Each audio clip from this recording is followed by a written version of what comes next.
The Seahawks, undefeated no longer following an overtime loss to the Arizona Cardinals. The Dodgers are one game away from being a 2020 World Series champion, and the Sounders get the roster ready for a postseason push. Let's take it around the sound.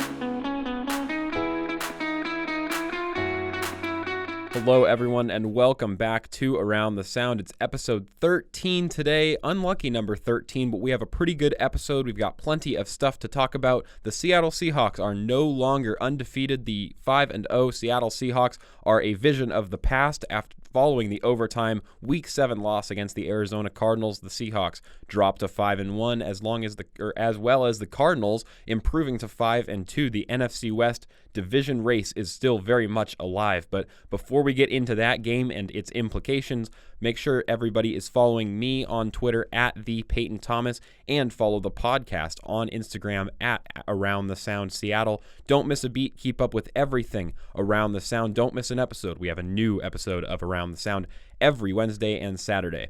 We also have a Q&A coming up this Saturday, so make sure you're also following the Instagram and paying attention for that, the chance to ask and submit your questions. That'll most likely be on Thursday or Friday, earlier on Friday.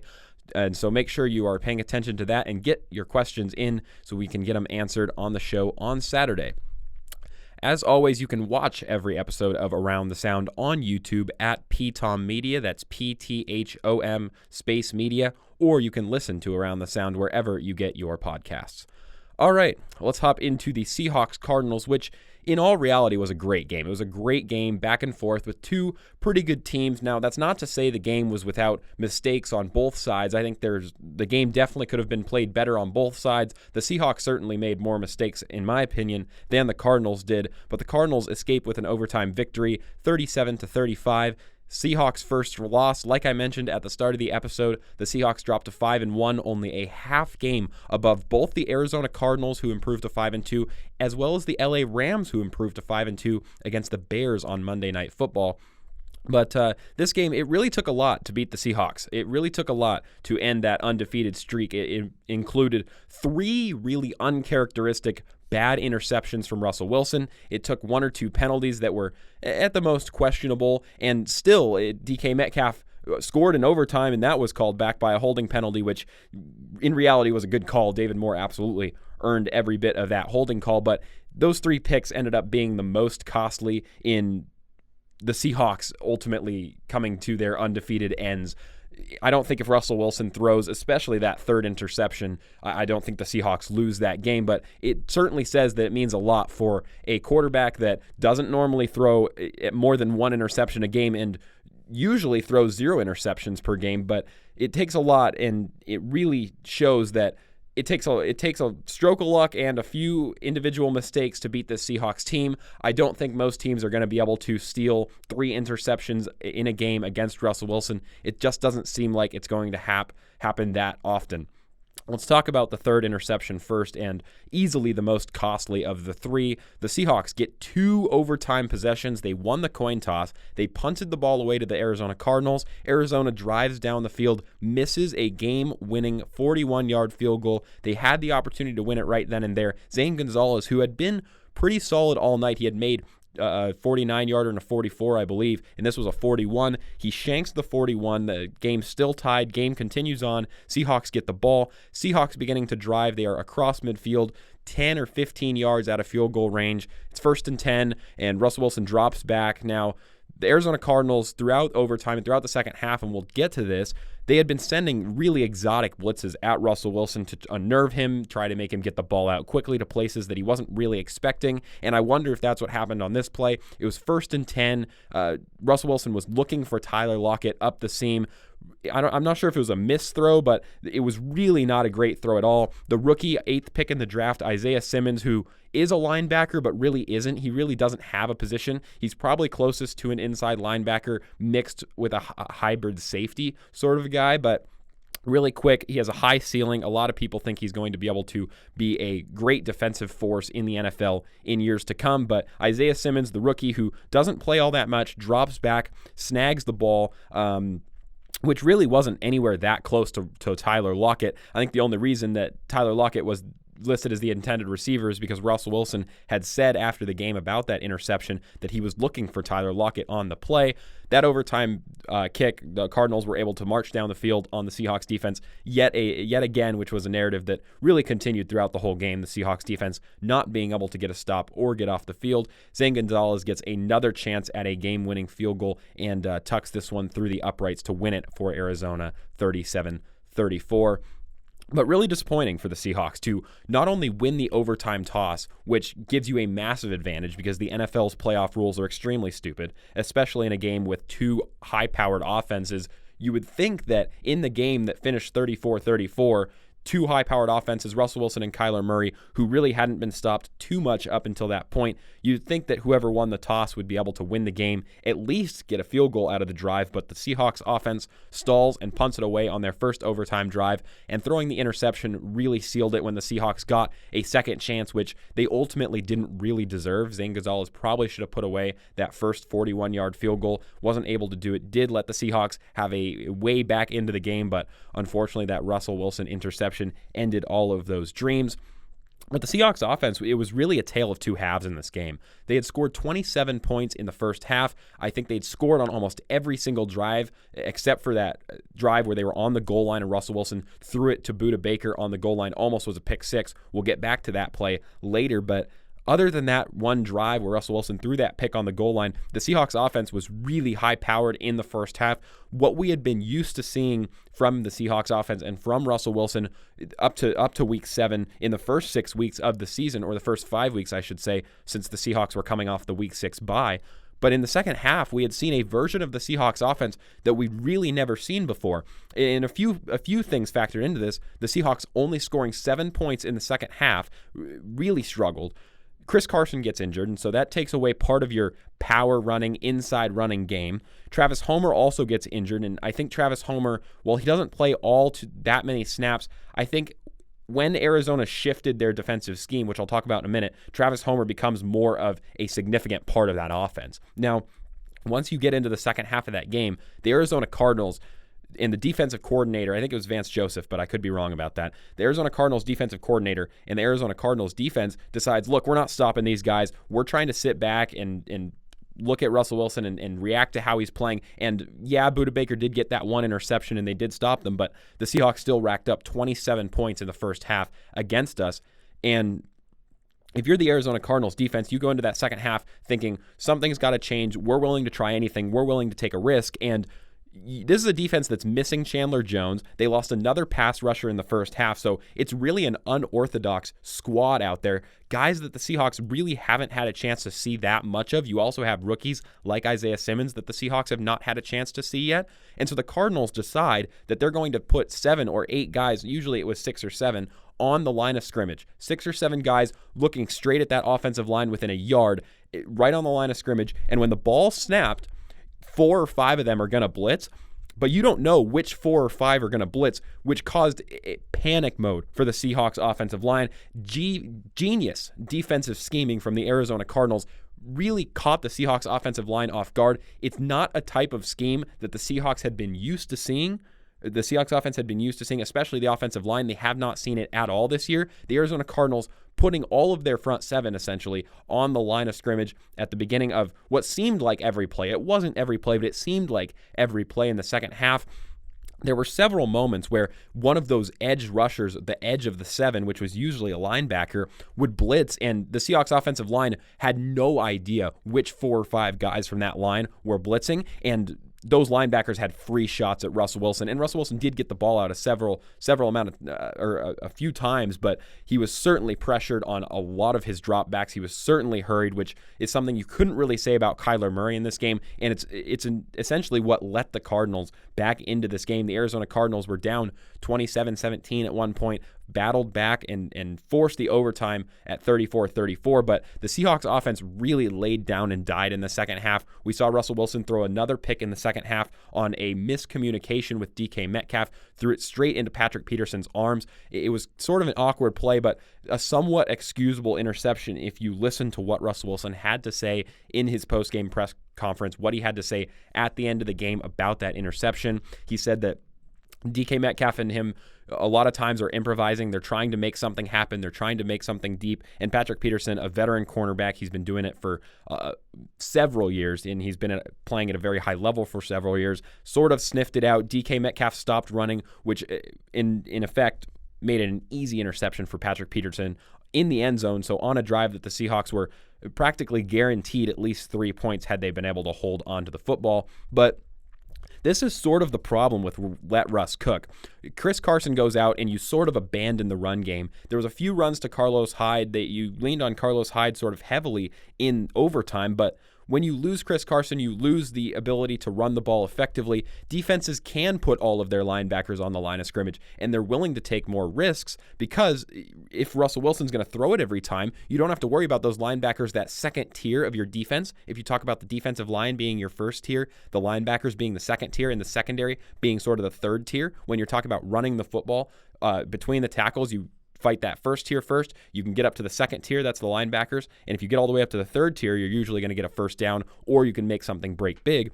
The Arizona Cardinals were willing to eliminate that second tier because Chris Carson was no longer a threat in that game. The Seahawks were no longer really a running threat in that game. And if you blitz, you don't give Russell Wilson the time to throw, you can really demobilize the Seahawks offense. And that's what I'm worried about this game having a lasting impact on the Seahawks offense.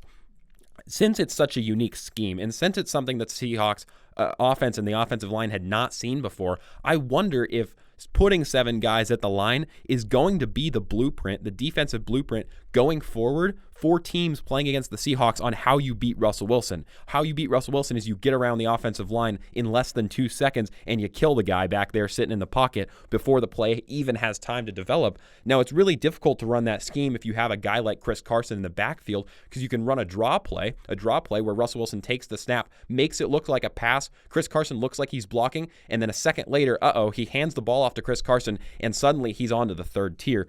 Usually can break big, those draw plays, especially when the defense is blitzing like the Arizona Cardinals were. But when you're in the fourth quarter, you're running low on time, you have to abandon the run game. You have to start throwing the ball. And Russell Wilson, let Russ cook. Russell Wilson threw the ball 50 times. Now, I've mentioned it on Around the Sound before. Let Russ cook works really well when the ball's in Russell Wilson's hands at the important moments, but he hasn't thrown the ball 50 times a game. He's thrown the ball 30 times a game, which means the defense hasn't yet seen everything. They have to still cover for everything. When Russell Wilson throws the ball 50 times a game, 20 more attempts than a 30-attempt game, of course, things are bound to go wrong. You're bound to throw interceptions because when you're throwing the ball that often and you're seeing so many defensive looks, especially different defensive looks, you're just putting the ball with a little bit of risk on it in the air every single time. You have 50 attempts. It's somewhat likely that you're going to start throwing interceptions if the defense sees you airing the ball out that many times. I think it really hurt the Seahawks in this game, the fact that Russell Wilson, by the end of the game, had to throw the ball 50 times. And I want to note, not too many of those attempts were in overtime, so the stats may be slightly inflated because the game went to overtime, but I think by the end of regulation, Russell Wilson did still have over 45 attempts passing, which in reality is a little bit too much if you're trying to run with this let Russ cook mentality. You want to put the ball in Russell Wilson's hands and give him a chance to do something. Really hard to give him a chance to do something when he's got no time in the pocket. He has no Chris Carson, so the defense knows he's going to have to throw the ball, and there's just no time for that play to develop. He's hurried on about every snap that he takes. So it was really just a weird defense that we saw from the Arizona Cardinals. I am going to be curious to watch the Arizona Cardinals going forward, especially with the injuries that they have in their front seven, and see if they continue to play this style because it seemed to work for them against such a high-powered offense, an offense that really had not been slowed down in the first 5 weeks of their season. Essentially the reason that the Seahawks were 5-0, started 5-0, and Arizona Cardinals in the second half of that game held that offense to 7 points, held them to 0 points in overtime, and despite the Seahawks having 2 full possessions in overtime, 2 full offensive possessions, the Arizona Cardinals still able to eke out a win. Very impressive effort from the Arizona Cardinals defense. San Francisco, the Week 8 opponent, the next opponent for the Seahawks, also has similar injuries on its front seven. Arizona Cardinals, of course, missing Chandler Jones on that front seven, probably their best pass rusher. Well, San Francisco is also missing Bosa. They're missing Solomon Thomas. So I wonder if San Francisco is going to go into this game. They're going to see that film of how the Arizona Cardinals defense was able to pressure Russell Wilson and able to disrupt the Seahawks offense. And Chris Carson is still questionable for that Week 8 game against the 49ers. If Chris Carson's not in that game, I wonder if the San Francisco 49ers will go into that Week 8 matchup against the Seahawks looking for that same defensive scheme, putting 7 guys on the line, and trying to emulate the defensive success that the Arizona Cardinals had a week before. I think it would be a pretty smart move. I think Kyle Shanahan and his coaching staff are pretty smart over there, and I would not at all be surprised to see the 49ers come out with a similar scheme and a similar idea on how to stop Russell Wilson and how to stop the Seahawks offense. Metcalf catches a screen touchdown in overtime, and it looked like the end of the game for a second until you saw the flag pop up on your screen. On the screen, or after the flag, it was ruled holding on David Moore, and the Seahawks were that close to winning it. I mean, they were just one penalty away. Now, David Moore did pull the guy back, did keep the guy from making the play, but it's strange to think just how close the Seahawks were to still getting away with this by the skin of their teeth, getting away with that game and being 6-0 this week. It was really, really a nail-biting game going right up to the end. But speaking of DK Metcalf, I do want to talk about Russell Wilson's first interception in the first half. Russell Wilson drops back on the goal line, snaps it from the 2 or the 3 yard line. He looks for his running back out to the right. I believe it was Chris Carson. And Chris Carson looked open. If you look at the defense from the perspective that Russell Wilson had, it seemed like Chris Carson was essentially going to walk in for a touchdown. But Russell Wilson lobs up the ball to Chris Carson, puts a little bit too much air under it, actually a lot too much air under it. You sort of thought he already had a touchdown. Budda Baker, who really saw the play, if you look at the film, really saw the play as soon as it was snapped, runs into that hard flat zone, which is right up against the line of scrimmage or right in front of the line of scrimmage, sort of that zone between the goal line and the 2 yard line. He saw that running back was going to leak out into the flat. As soon as the ball was snapped, he makes a beeline for that running back. Russell Wilson puts a little too much air on the ball, and Budda Baker is able to pick it off and walk in for what looks like an easy pick 6. Now, the reason that this play was more than just a Russell Wilson interception, the reason that this play was a Seahawks highlight is because of the effort that we saw out of DK Metcalf after Budda Baker picked this ball off on the Seahawks goal line. Budda Baker looks like he's ready to run 99 yards to the opposite end zone for an easy pick 6. At the time that Budda Baker caught the ball, DK Metcalf was probably 5 yards, 7 yards behind Budda Baker and had to accelerate. Budda Baker seemed like he was already close to a full sprint. Despite the incredible head start that Budda Baker had, DK Metcalf chases him down after 90 yards. DK Metcalf reaches 22.64 miles per hour while running, trying to chase down Budda Baker, which is insane. DK Metcalf would be speeding in a school zone. He would be speeding in a school zone, a 20-mile-per-hour school zone, trying to chase down Budda Baker on this play. DK Metcalf, that is probably one of the greatest hustle plays, football hustle plays. You talk about players that play with heart, that don't give up on a play, that play for their team, that sacrifice something for their team. Starting 5 or 7 yards back where you look completely out of the play and running 22.64 miles per hour. That's what he topped on the way back to tackling Budda Baker. An incredible, incredible hustle play from DK Metcalf. That has got to be one of the best high-effort, high-motor, never-quit plays in the NFL in a really, really long time. And the play was not made in vain. He tackled Budda Baker at about the 6 yard line, so Kyler Murray and the Arizona Cardinals offense has first and goal, and the Seahawks defense were able to stop them on all 4 downs. Arizona Cardinals went for it on 4th and goal, did not get it, which means the move, the tackle, the chase down by DK Metcalf was not made in vain. The Cardinals did turn the ball over on downs, and the Seahawks scored on the ensuing drive, which essentially wiped out the ramifications of that first Russell Wilson interception. It kept the Seahawks in the lead at that point in the game, which they, of course, choked later on in overtime. So let's talk about the defense. We say that the defense made that incredible stand. Well, was it that incredible? It was a solid stand, I would say, after the Budda Baker interception down at the 6, first and goal. But other than that stop, the Seahawks defense really struggled in this game. And these have been long-term problems. We have talked about on this podcast the problems that the Seahawks defense have had for a really long time. These are not new problems. We knew that the Seahawks defense has had significant problems. They've allowed over 25 points per game. I think it's 27.2 points per game in their first 6. They have the second most passing yards allowed in the league. The only team worse is the 1-5 Atlanta Falcons, or 1-6 Atlanta Falcons. After this game, there were angry fans all over social media calling for the firing of Ken Norton Jr. Of course, Ken Norton Jr. being the defensive coordinator for the Seattle Seahawks. But I don't think Ken Norton Jr. is at all the problem. I don't think the scheme, the defensive scheme, is the problem for the Seahawks defense. The problem is personnel. The Seahawks don't seem to have enough impact players on defense. Impact players like Bobby Wagner or like Jamal Adams, but that's really about it. I think KJ Wright can be an impact player. Shaquille Griffin can be an impact player, but an effective defense like the Pittsburgh Steelers. I think the Pittsburgh Steelers are probably the gold standard of defenses in the NFL in 2020. In a year where the NFL really doesn't have that many dominant defenses, the Pittsburgh Steelers are an absolute dominant defense. They have impact players playing all over the field. They have all pros all over the place and are able to just smother offenses, similar to how the Seahawks in the Legion of Boom used to smother offenses in 2013 through 2015 in that incredible run. This Seahawks defense, they have a few players. They have a few incredible players. Bobby Wagner is an incredible linebacker. Jamal Adams is a great, incredible safety.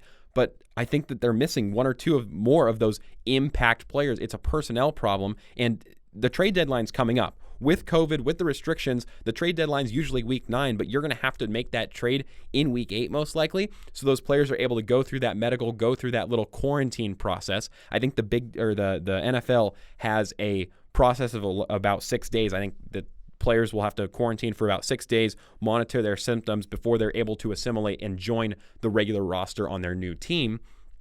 So going into week 8 right now, this is when the Seahawks need to start thinking about making those defensive roster moves. I think that if you want to win a Super Bowl this year, if you are a Seahawks fan, if you're the Seahawks right now, you need to make a move. You need to add one or two really important impact players. I know Carlos Dunlap, a defensive end for the Cincinnati Bengals, is on the trade block. There were some rumors about J.J. Watt, which I'm not sure just how realistic that would be, but it would be a guy like one of those two guys, a veteran D-end, a veteran speed rusher who knows how to get to the quarterback, because in reality, pass rush has been the number one problem for the Seattle Seahawks defense. Kyler Murray dropped back on 42 or something plays. No sacks for the Seahawks defense, and one QB pressure. One. There was one play where the Seahawks pass rush, the Seahawks defense got to Kyler Murray and made the play difficult, and I think that was the play that ended up in Quandre Diggs' interception. The one time that this defense was able to get to Kyler Murray, make him feel pressure, was the one interception that the Seahawks were able to get in this game. It's the pass rush. It's an impact player on the defensive line. It's a veteran that can show other guys how he does things, like Carlos Dunlap, a guy who's done it in Cincinnati through thick and thin with that Cincinnati Bengals team. It's a guy like J.J. Watt who's dominated the league when he's been healthy over the course of the last 7 or 8 years.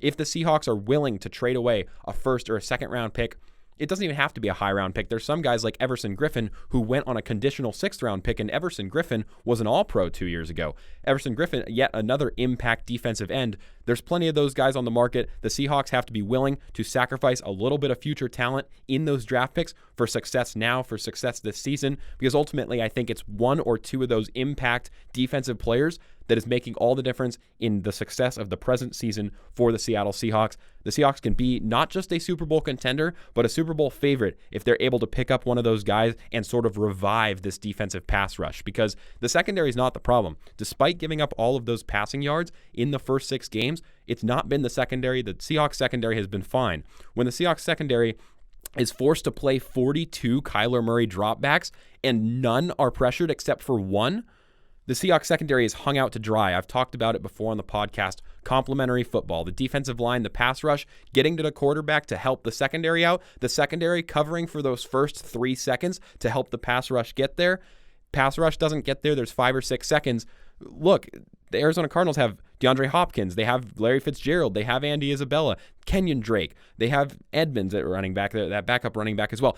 Plenty of weapons on the Cardinals. One of those guys is going to get open if they're given 5 or 6 seconds to do it. You just can't stop the Arizona Cardinals if you give them that much time. You don't put pressure on Kyler Murray. If the Seattle Seahawks were able to put any pressure at all, any significant pressure on Kyler Murray, at least just a few times, several times over the course of the game, I think the Seahawks would have won this game easily.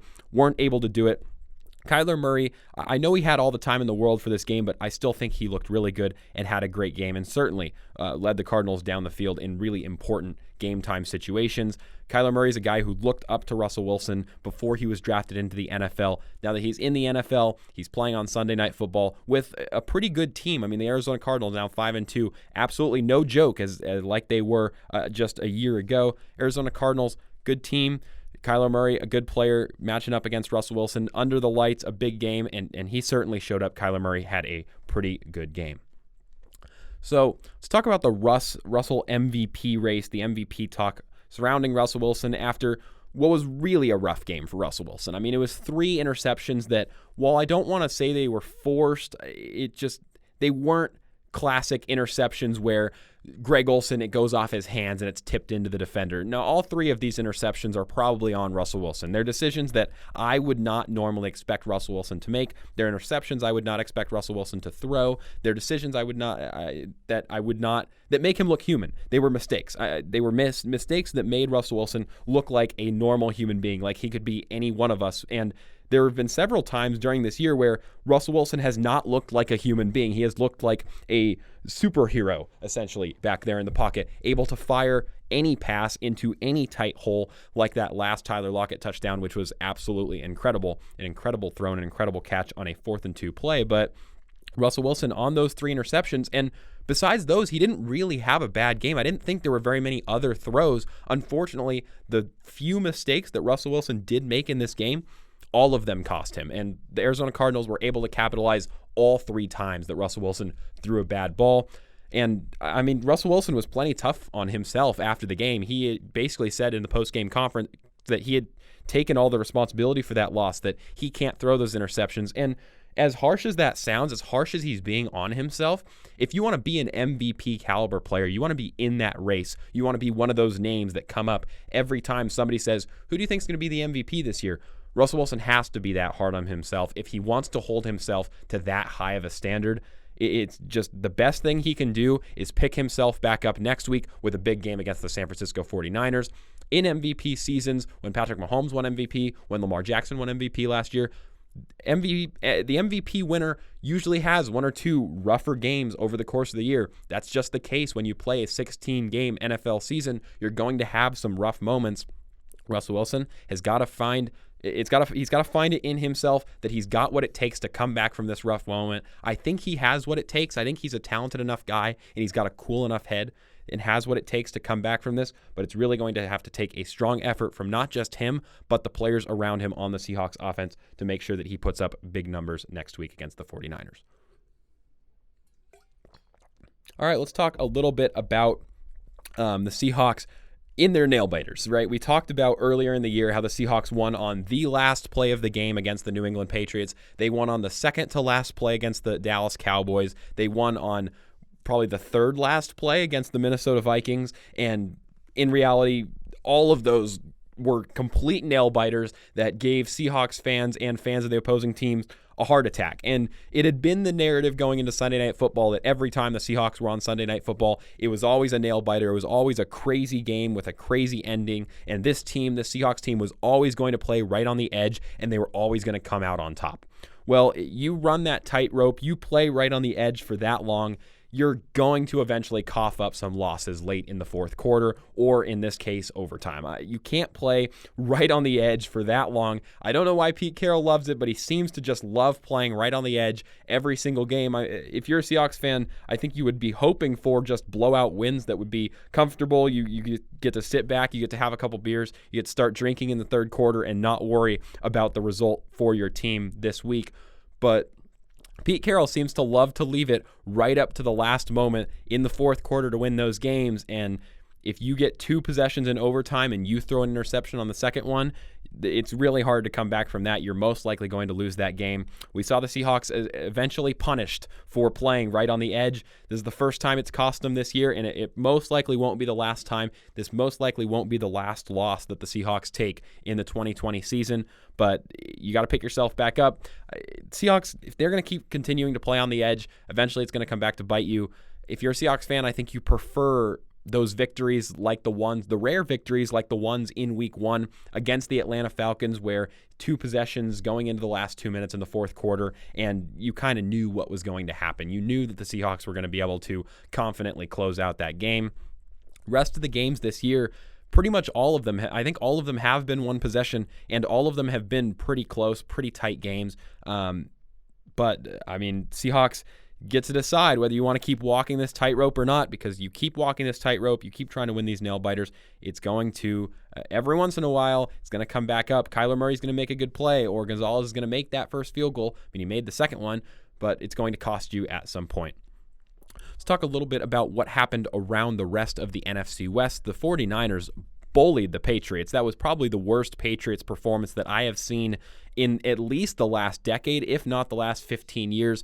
The Patriots were ultimately humiliated by the 49ers in Foxborough. Bill Belichick did not look pleased at all, but a really impressive bounce-back game for the 49ers after being shellacked by the Dolphins last week or 2 weeks ago. But really a bounce-back game for the 49ers. The 49ers improved to 4-3, which means every team in the NFC West has a positive record. That 49ers team, San Francisco, is sitting dead last in the NFC West with a positive 4-3 record.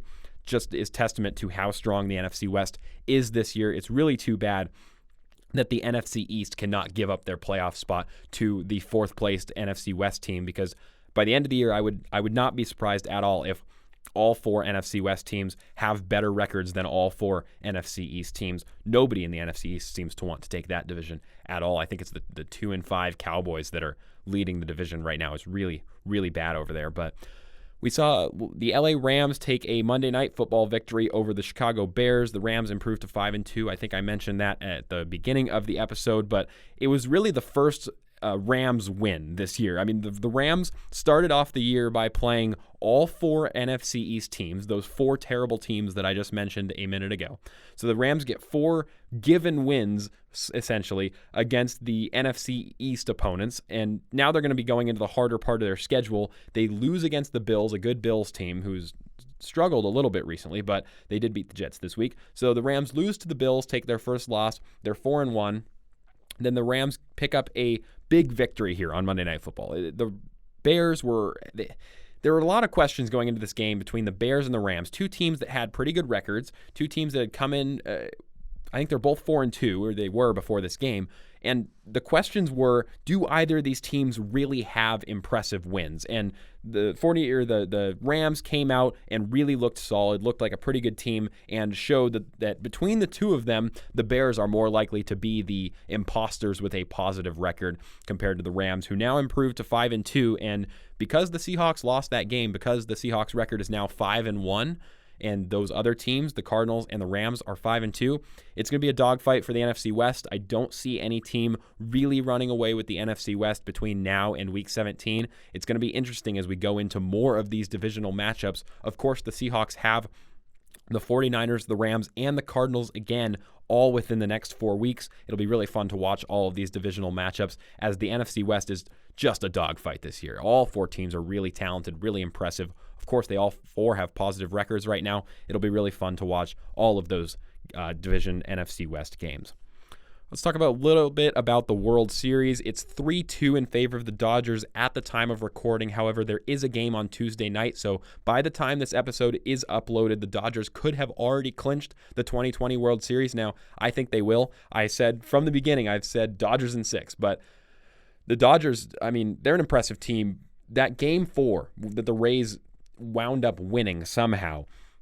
Game 4 of the World Series, I'm not sure if you were able to watch it, but probably the best baseball game I've seen in my lifetime. There was a crazy amount of lead changes. It seemed like every time the Dodgers were able to get up in the game, the Rays fought their way back and equaled or tied up the score or took a small lead.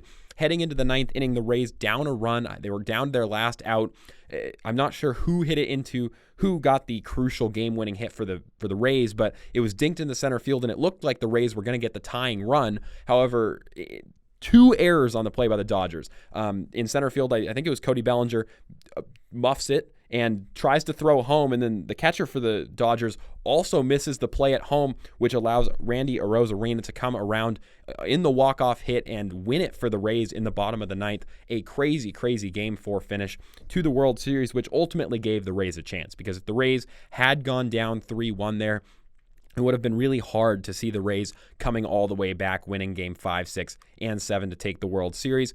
After the Rays did tie it up 2-2, the Dodgers came back out in a very strong Game 5 to take that dominating 3-2 win. It's going to take a lot for the Rays to come back, win Game 6 and Game 7. I still think, I've said from the beginning, and I still think the Rays are just out of gas. It's going to be Dodgers in 6, but we'll have to see how everything finishes up. Everything will be done by the time that I record Saturday's episode. So on Saturday's episode, we will have a World Series wrap up essentially and crown a winner.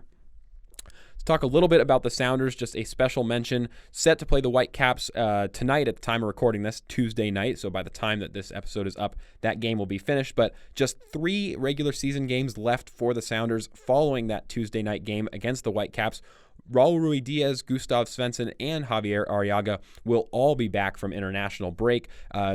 Brad Smith and Jovan Jones are also coming back for injury, and points per game playoffs means that the Sounders pretty much control their own destiny to get the first seed in the West. They're currently sitting 1 point behind Sporting Kansas City in the Western Conference standings. However, Sporting Kansas City have 1 more game played, which means on a points per game basis, if the Sounders are able to win out, they do control their own destiny to get that first place seed, home field advantage all the way through the MLS Cup, Audi MLS Cup playoffs, as they call them. But with all these players coming back for the Sounders, if everybody's able to stay healthy, everybody's able to stay away from the COVID, we should have a full roster looking at the Sounders team ready to make a playoff run. I mean, this team, if they have all their players together, if they have that full roster, and Ruidiaz especially back up top, really dangerous team. It really is hard to imagine another team in the West able to compete with the Sounders when the Sounders are on their best day.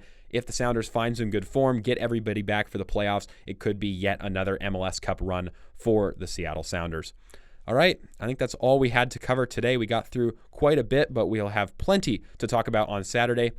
We will have that Q&A on Saturday, so be sure to submit your questions on Thursday or Friday, whenever that is. Keep in touch with Around the Sound on Instagram, at Around the Sound Seattle. Don't miss a beat. Like I mentioned, we'll have that World Series wrap-up. We'll talk a little bit about the Sounders if they have a big result between now and then. And we have that Seahawks preview, Week 8 against the San Francisco 49ers. So make sure you stay tuned. Make sure you stay caught up with everything that's going on Around the Sound. Another special note, we should have our first Around the Sound guest next week. So make sure you stay prepared and stay listening for then.